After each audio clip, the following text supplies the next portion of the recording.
I'd like to do an overview of analog synthesis now, which is essentially sound design. Most contemporary electronic music, shall we say, is generally most of the sounds are made by synthesizers, and the process to manipulate the sound through a synthesizer, in theory, to create any sounds that you wish. So that will be from drum sounds to bass sounds to lead sounds to violins, trumpets, or sounds that mimic violins, trumpets, so plucked sounds, pads, strings. So I just want to go through the processes that you can go through to create your own sounds. I think the probably ideology of this is within DAWs, so Logic here. You can open up an instrument and you can go through patches, and the patches can take you to fact bass for hip hop or drum and bass, or ethereal strings for kind of ambient, chilled out. The idea is that you can go to these patches, but you should know how to manipulate the sound if the sound's not exactly right. If not, you're just relying on the people at Logic who designed the sounds in the first place. Ideally, you want to create your own sounds that are bespoke to your music and give your songs a bit more individuality.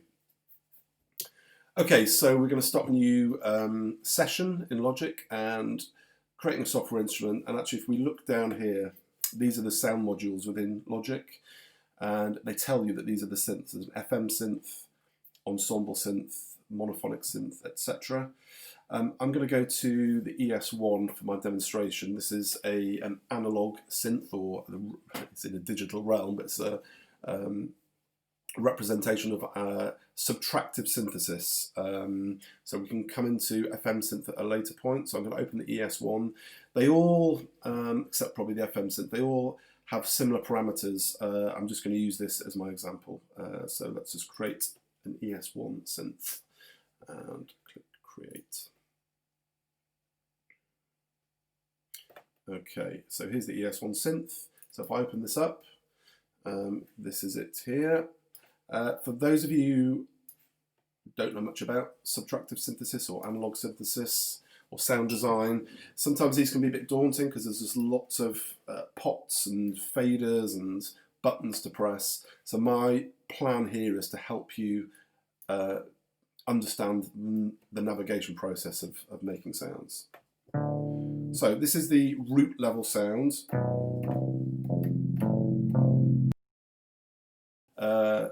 They're described as they are. So synth leads, so you've got filter bubble, electro cut, super fat moog, so pads, bass, leads, strings, etc.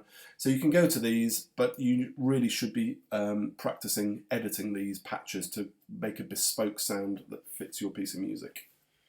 Okay, so first stage is the oscillator. So this is the oscillator section here. It says it. Now all the synthesizers are different. They're generally all based on old classic hardware synthesizers. The oscillator is the sound generator. This is the point where the sound starts. So it's an electronic waveform, and you'll see these different shapes here represent different timbres or different tones. So this is a square wave. You've got a sawtooth and a triangle wave and a pulse wave. So in theory, when you change these, they change in tone. Now, actually, what you've got on this synth is two oscillators, and you can combine the two. So if I have it up here, it's just the top oscillator.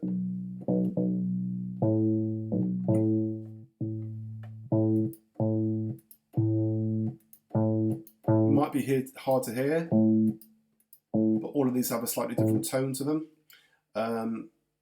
You can bring it all the way down to the, so this is the low frequency, well, it's not an LFO, but this is more the sub frequencies.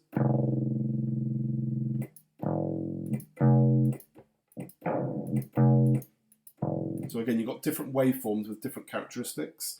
This is a noise wave, which quite often is used to create percussive sounds. We'll get onto that a little bit later. So the idea is you can marry the two. So it's mostly the sub oscillator, but it's also combining with a bit of this one. Now that's just the top oscillator. All synths are different, so you'll have to work out specific navigation routes within each synth, but they've all got these same sections, and they start with the oscillator. On this synth, you've got these sets of numbers. This is the octave range. So that goes up an octave, down.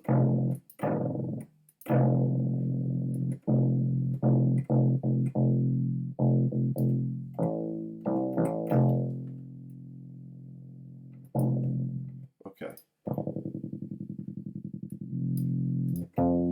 Right, so this is the oscillator section.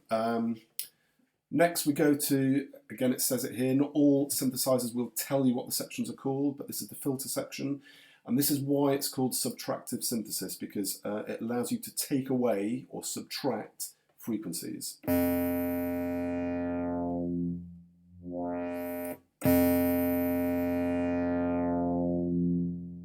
So when the filter cutoff is open fully, that includes all the frequencies of the synthesizer.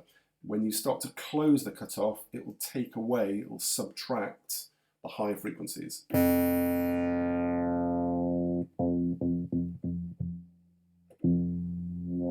So the idea is here, you're setting this where you want it to, how you want it to sound. Okay, you've also got a resonance section here. The resonance section boosts the frequencies, boosts the volume of the frequencies around the cutoff point. So you tend to get like almost like a squelchy sound.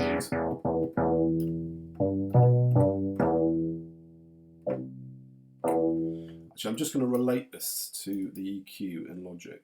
If you click on the filter here and open this up, so this is the filter section of the EQ, so it's taking out all these frequencies from 92 Hertz and downwards, but this is the resonance here, so it's boosting after the cutoff point. Okay, so I'll just take that off. So again, the resonance, so that's a slightly purer sound, and with the resonance up it sounds a bit more squelchy.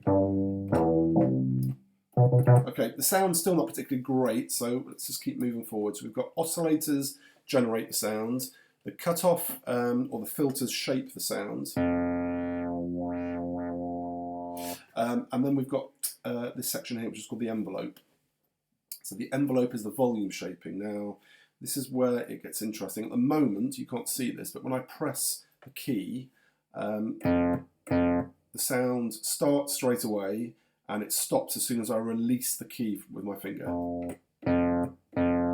Now, I'm now going to turn, so this is the volume, sorry, this is the envelope, volume shaping, and we've got attack, decay, sustain, and release.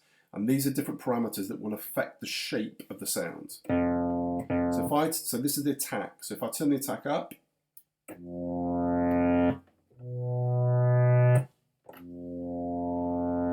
okay, so the attack is the time taken for the sound to reach its maximum volume. So it's like a little slope. It's like kind of fades the sound in. But you'll notice that, again, you can't see this, but when I release the key, the sound stops immediately. Now, if I increase the release, listen to what happens.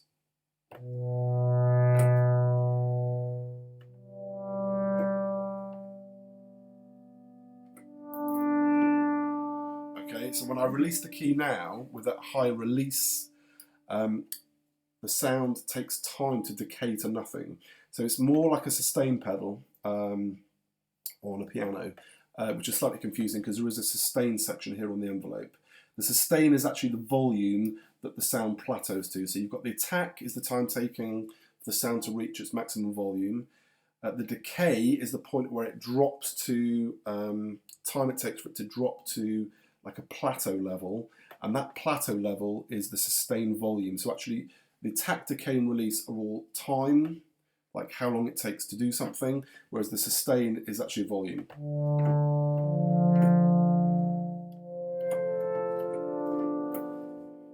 Okay. Now what I can do now is if I start to play around with this, so if I can bring the sustain down,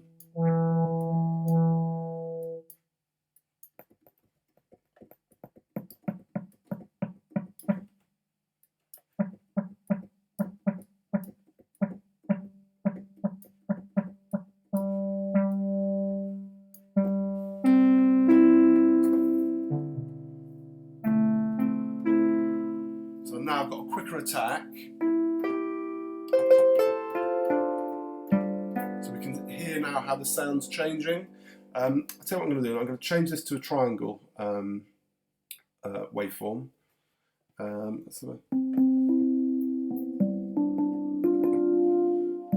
you might hear a little click there. That is on the attack, so I'm just going to give a little bit of attack. So it's got more of an electric piano sound.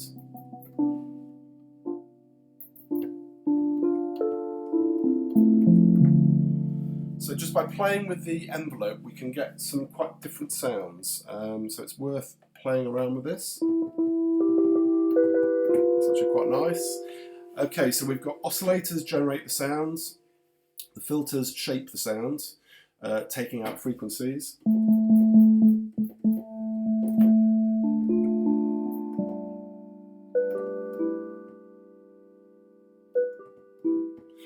The envelope shapes the volume, so it allows us to create like a slope into the sounds, and also allows for a release so that the sound fades gradually to nothing instead of just stops abruptly. So if I just take this off now,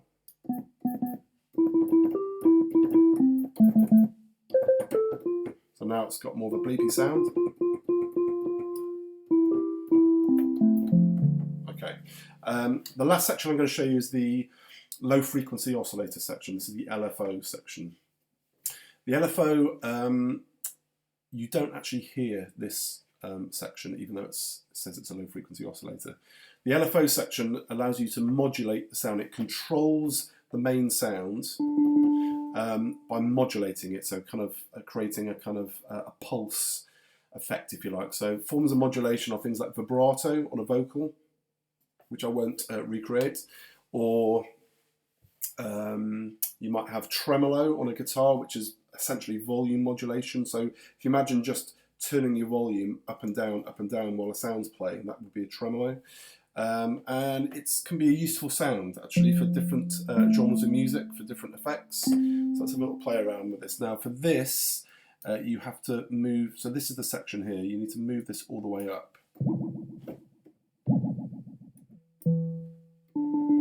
So that was the sound that we created from the envelope. Now, you can now hear it pulsing.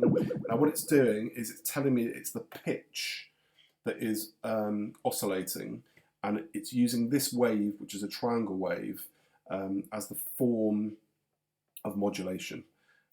So what I'm going to do, I'm actually going to change this. So this is the rate, this is how fast it's modulating. If you do it to the left-hand side of the zero, it puts it in sync with your tune. So this is like an eighth note of the piece of music.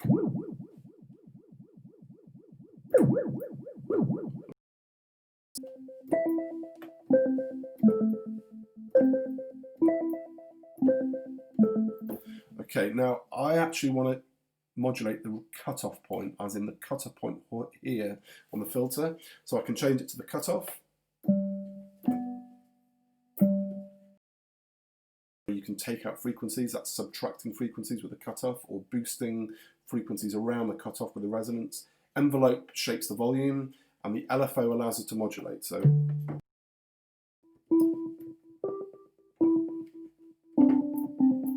now if I go back to the triangle,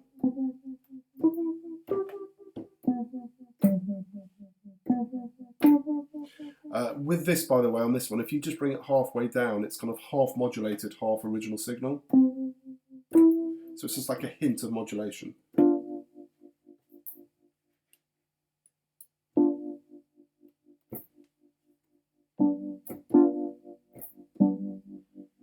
Which is quite nice. I don't know how much you can hear that. So again, the waveform will dictate how the modulation sounds. So this is sawtooth.